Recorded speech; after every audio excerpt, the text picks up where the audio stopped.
esimest migratsioonikristalt teoduste vastast ülevaade, mis toimus siis 2015 aastal 10. juunil ja Tammsaare pargis. Aga kuna Tammsaare park on praegu suletud renoveerimistööd tõttu, siis valisime tänaks seekord selle pargi. Niisiis, tänaseks on sellest Eestis algatatud punkti projektist täpselt 3 aastat möödas ning selle esimesed tulemused on juba näha ka meie ühiskonnas. Üks siia sisse löödud süüdlane on oma naise väärkohtlemise eest meie vanglas oma aastase vangistuse juba ära kandnud ning teine on oma naise põlema panemise eest 10 aastaks vangi mõistetud. Rahandusministeeriumi andmetel kulutas meie riik 2016 aastal nende uusasukate ülalpidamise peale 2,5 miljonit eurot. Lubatud ilusat multikultuurset idülli ei ole tulnud. Mis puudutab sundmigratsiooniga kaasas käivaid probleeme ja kulusid, siis nendest täna pikemalt rääkima ei hakka, sest see on igale mõtlevale inimesele niigi selge. Annan teile täna hoopis väikese ülevaate Eesti immigratsioonipoliitika ajaloost ja selle arengutest. Kõigepealt terminitest.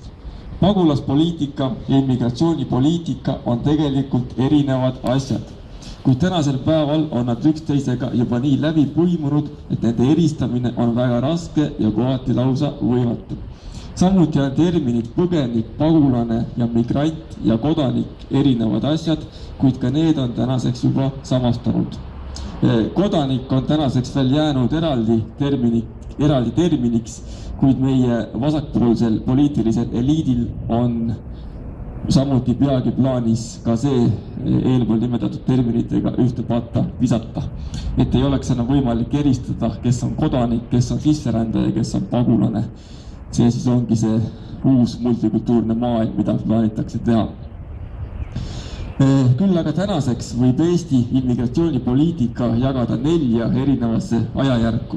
Esimene periood aastat 1992 kuni 1997, mille Eestisse saabus esimene grupp põgenikke Iraagist, mis oli tingitud seal puhkenud lahesõjast.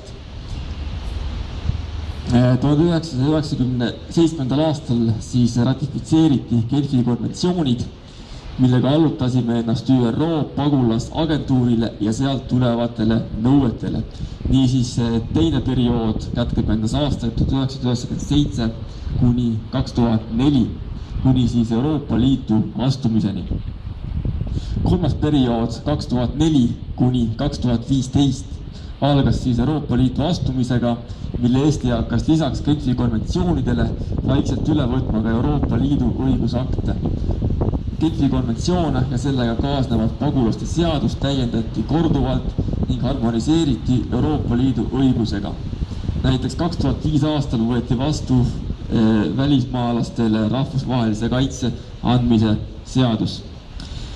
Ning 4. periood algas siis 2015 aasta kevadel, mille Euroopa Liidu keskvõim Brüsselis hakkas tegelema migrantide ümberjaotamisega kvootide alusel, ehk siis teostama sundmigratsiooni.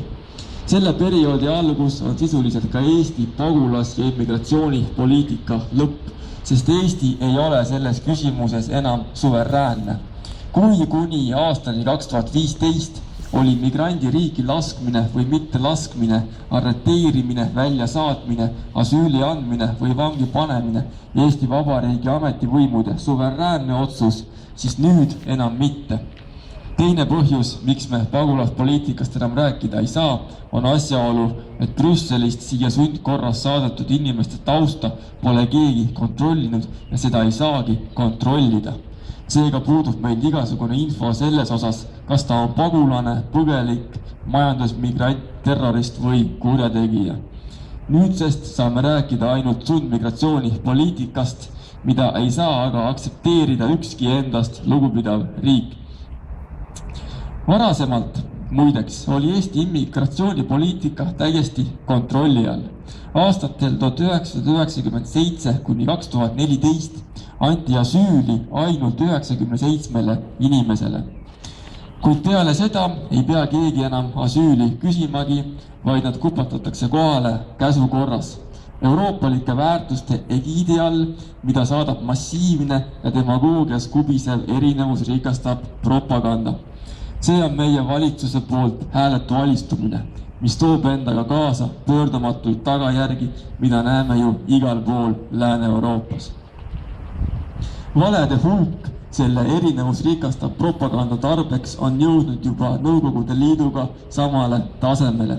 Analoogset retoorikat kasutavad meie praegused euroaparatšikud, kes viivad oma kultuurisotsialistliku ideaali ellu samasuguse silmakirjalikkuse ja agressiivsusega, nagu nende Nõukogude ametivennad omal ajal. Kui vaadata nende mõlemi käitumismaneere, siis võib tõdeda, et tegemist on sama inimtüübiga. Kuid see probleem ei paina loomulikult mitte ainult Eestit, vaid kogu Euroopat, mille igas otsas geomarksistlik surutis üha süveneb. Meie tänaste probleemide algus on tagasi viidav teise maailmasõja lõppu, mil hakati üles ehitama uut Euroopat. Nii nagu kellapendel käib aja jooksul edasi-tagasi ka ühiskonna ideoloogiline suunitlus, kord vasakule, kord paremale. Kuid aeg seisma ei jää. Seda tagasi pöörata samuti ei saa. Mineviku vigu heastada pole võimalik, küll aga on võimalik neist õppida.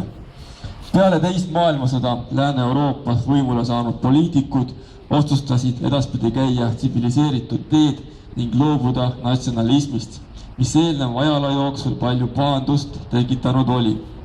Poliitiline spekter kaldus paremalt vasakule, selle asemel, et jääda tsentrisse, kus ta olema peaks.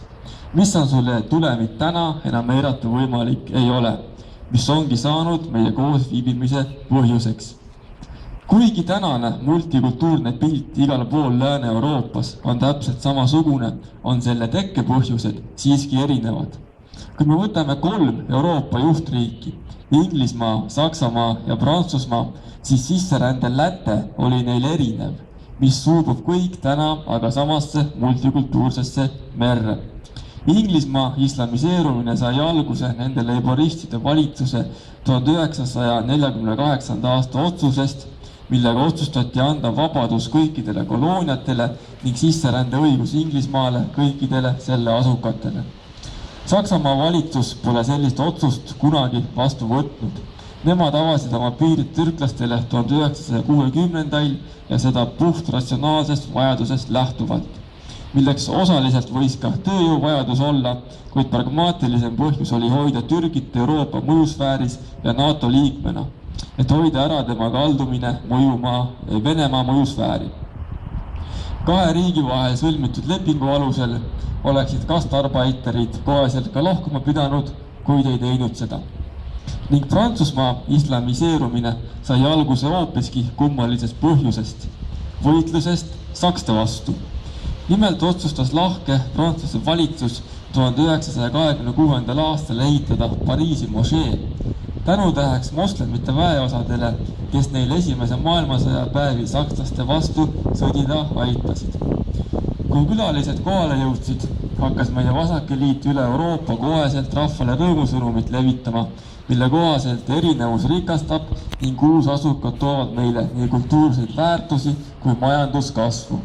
Järjekindlalt eirati kõiki negatiivseid ilminguid, külaliste poolt tekitatavat kultuurset segregatsiooni, getostumist, tõusvat kuritegevust, töötust ja kõikvõimalikke muid sotsiaalseid probleeme, mis koheselt esile kerkisid ja aegade jooksul ainult süvenesid.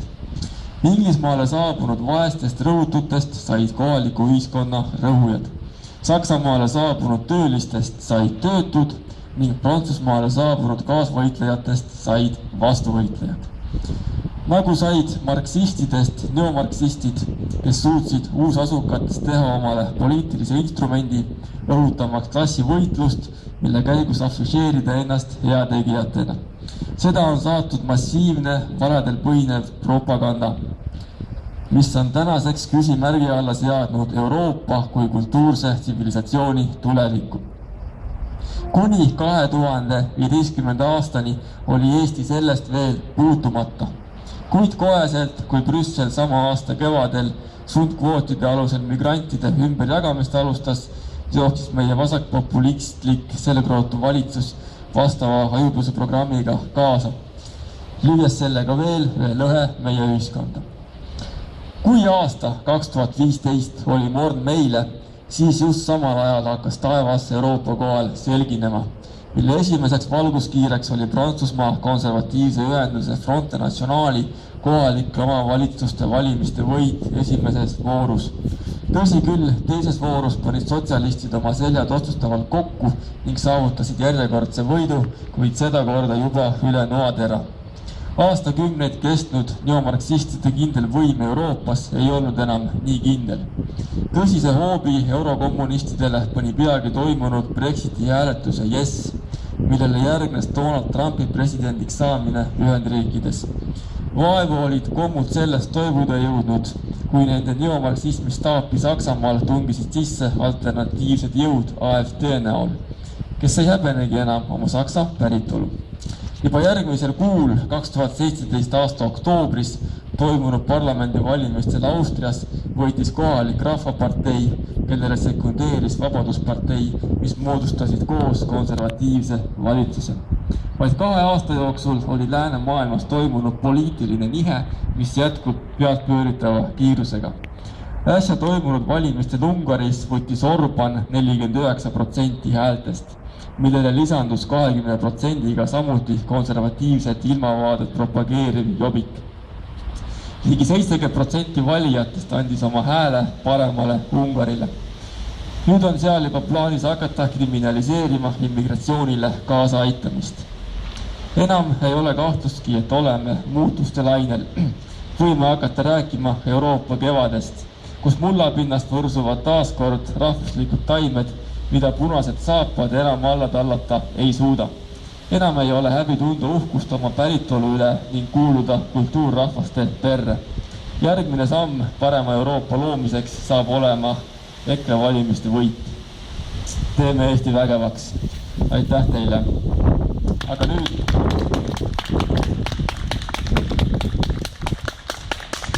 tänan veel kord. Aga nüüd siis võimalus vaba lavaks, kui keegi soovib ka midagi veel öelda, lisada.